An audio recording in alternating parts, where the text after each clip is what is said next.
नमस्कार, मी ॲडव्होकेट शंकरराव वानखेडे आज आलेलो आहे छत्रपती संभाजीनगर जिल्ह्यातील घाटनांद्रा या गावी। घाटनांद्रा एक असं वैशिष्ट्यपूर्ण गाव आहे। कधी काळी बचपनामध्ये आम्ही या घाटनांद्राच्या जोगीचारी अंदरकडे यात्रेमध्ये यायचो, कधी कधी दर्शनाला यायचो, कधी कधी यात्रा नसायची तेव्हा सुद्धा यायचो। तर तेव्हा घाटनांद्रा हे गाव आमच्या खूप जवळचं होतं, कारण की चिंचोली लिंबाजी आमचं मूळ गाव असल्यामुळं घाटनांद्राला यायला आम्हाला कुठल्या प्रकारचं कारण नसायचं। नेहमी घाटनांद्रा यायला जायचं। पण मला आठवतं जेव्हा माझी तब्येत खराब झाली होती तेव्हा माझे आई वडील कुठल्या प्रकारची यात्रा घेत नसताना सुद्धा इंदरगडीवर माझ्या दुखण्याच्या काहीतरी एक पूजा करण्यासाठी माझे आई वडील मला घेऊन इथं आम्ही इंदरगडला आलो आणि दर्शन केलं आणि पुन्हा दिवसभरात पुन्हा चिंचोली गेलो। तो प्रसंग मला आज बी आठवतो। आज या देशाच्या विविध शहरामध्ये जात असताना पुन्हा मी माझ्या चिंचोली लिंबाजी परिसरात फिरत असताना आज आठवण आली आमचे मित्र मान्य श्री कातराव भुजंग सामाजिक कार्यकर्ते यांच्या माध्यमातून आज आम्ही पुन्हा या घाटनांद्रात आलो। आणि घाटनांद्रात आल्यानंतर मोह आवरला नाही की आज इथे एक मोठी वास्तू उभी राहिली आणि ती छत्रपती शिवाजी महाराजांचा पुतळा। तर त्या पुतळ्याला पाहून कुठेतरी या गावचं एक मोठं वैशिष्ट्य मला दिसलं आणि त्या वैशिष्ट्याच्या माध्यमातून आज पुन्हा इथे व्हिडिओ काढण्याची वेळ आली।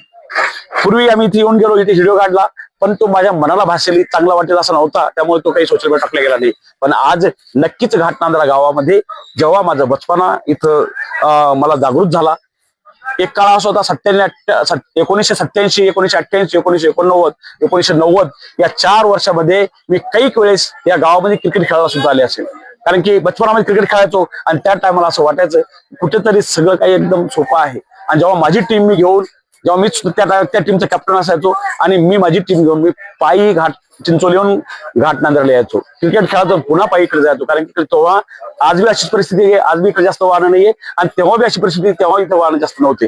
आजही मला असं वाटतंय की 1987-88 पिरियडला काही 1-2 गाड्याच असायच्या आणि आज बी काय 2-4-5 गाड्या जास्त गाड्या चिंचोलीकडे यायला नाहीये।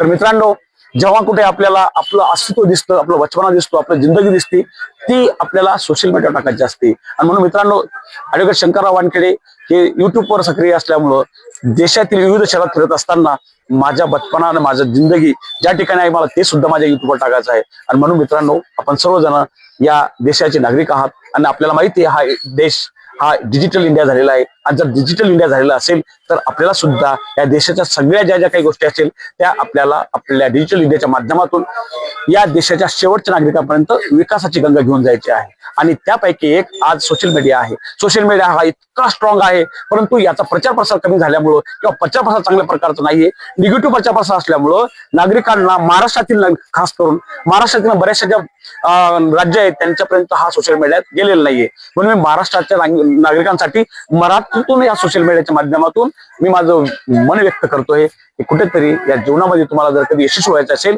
तर तुम्हाला अभ्यास करावा लागणार आहे आणि तो अभ्यास तुम्ही कोणत्या माध्यमातून करू शकता तर तुमच्या गावामध्ये, तुमच्या घरामध्ये, तुमच्या आजूबाजू परिसरामध्ये जे काही अभ्यास करण्याचं जे काही साधन तुमच्याकडे अवेलेबल असेल त्याने करा।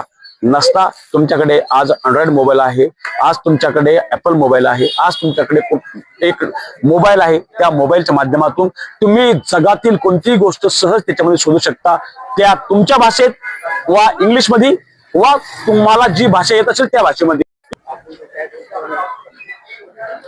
आणि 100% तुम्ही व्यक्त व्हा।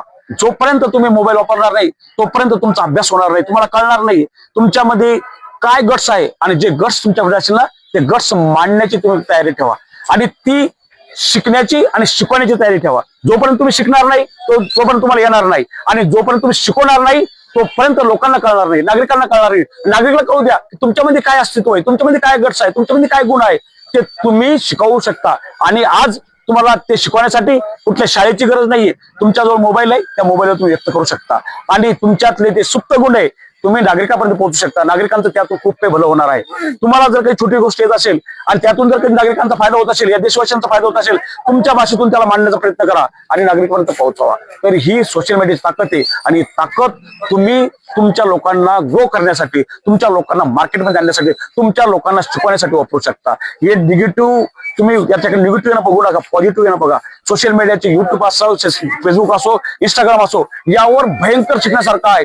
प्रत्येक माणसामध्ये कला गुण आहे, प्रत्येक माणूस मध्ये काही ना काही गोष्ट सांगून जाऊ शकतो, फक्त तुम्हाला त्याच्यातून पॉझिटिव्ह घ्यावं लागणार आहे। आणि आज तुम्हाला माहिती आहे काही धडधाकट लोक सुद्धा फक्त या टॅक्स मीडिया आणि सोशल मीडिया किंवा टीव्ही मीडिया याचा वापर करत होते. परंतु आज या देशाचे यशस्वी पंतप्रधान माननीय श्री नरेंद्र मोदी साहेब यांनी आपल्या देशातील प्रत्येक नागरिकांना आपल्याला वेट होण्यासाठी या सोशल मीडियाच्या माध्यमातून तुम्हाला हे साधन उपलब्ध करून दिलेलं आहे. पण मित्रांनो, डचकायचं नाही, अभ्यास करायचा. या जगात जर का तुम्हाला शिकायचं असेल, मोठं व्हायचं असेल, ग्रो करायचं असेल, 2 पैसे कमावायचं असेल तर फक्त अभ्यास करायचा. आणि अभ्यास एक लायब्ररी म्हणून जगातील सगळ्यात मोठी लायब्ररी कोणती असेल तर ती आहे फक्त गुगल मीडिया.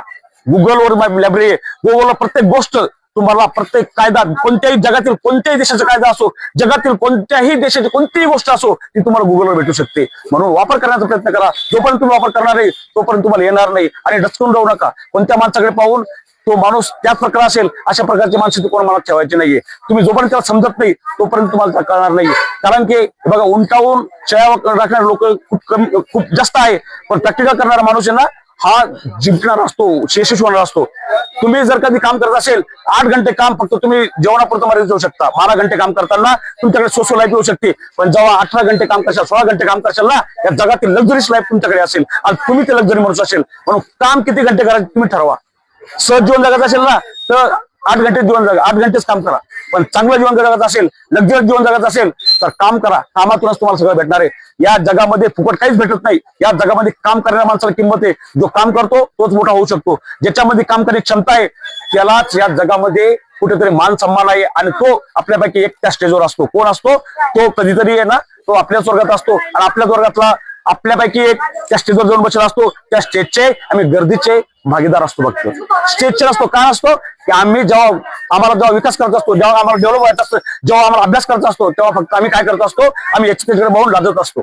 आणि तो जो एक असतो ना, तो आमच्यापैकी एक असतो. आमच्यातूनच तो उठतो. आमच्यापैकी उठून त्या चेअरवर जाऊन बसलेला असतो. आणि त्या चेअरवरून तो जो सांगेल ते आम्हाला ऐकावं लागतं. आणि तेव्हा आपण म्हणतो की जेव्हा मला मेहनत करायची होती तेव्हा मी केली नाही. का नाही केली? तेव्हा मला कळलं नाही, कोणी मला सांगणार नव्हतं. पण आता जेव्हा तो स्टेजवर बसलेला आहे, तो एक आज मुख्य व्यक्ती म्हणून बसलेला आहे, कुठे तो IAS झाला असेल, कुठे तो खूप मोठा अधिकारी झाला असेल, कुठेतरी मोठा नेता झाला असेल, तेव्हा त्यानं मेहनत केली म्हणून तिथपर्यंत पोहोचलेला आहे. मित्रांनो, काम करायचं तर भरभक्कम करायचं आणि याला त्याला नाव ठेवून जीवन जगायचंच नाही. आज मी ॲडव्होकेट शंकरराव वानखेडे आज या देशाच्या कोणत्याही शहरात जाताना मला कुठल्या प्रकारची ओळख लागत नाहीये. कारण की माझा जो मोबाईल आहे, मोबाईलच्या मॅपवर मी जगातील कोणत्या कोण्यात जाऊ शकतो आणि तिथली 100% हिस्ट्री काढतो. आणि त्या माध्यमातून त्या नागरिकांचा मानसिकतेच्या माध्यमातून मी अभ्यास करतो आणि ती परिस्थिती समजू शकतो. म्हणून मी आज महाराष्ट्रात आहे. महाराष्ट्रीयन लोकांसाठी हा व्हिडिओ म्हणून मी मराठीत बोलू लागलेलो आहे. जेव्हा केव्हा मला देशाचा व्हिडिओ करायचा असतो किंवा मला आंतरराष्ट्रीय व्हिडिओ करायचा असतो मी त्या लँग्वेजमधून बोलतो. तर आज इथपर्यंत थांबू. जय हिंद, जय महाराष्ट्र.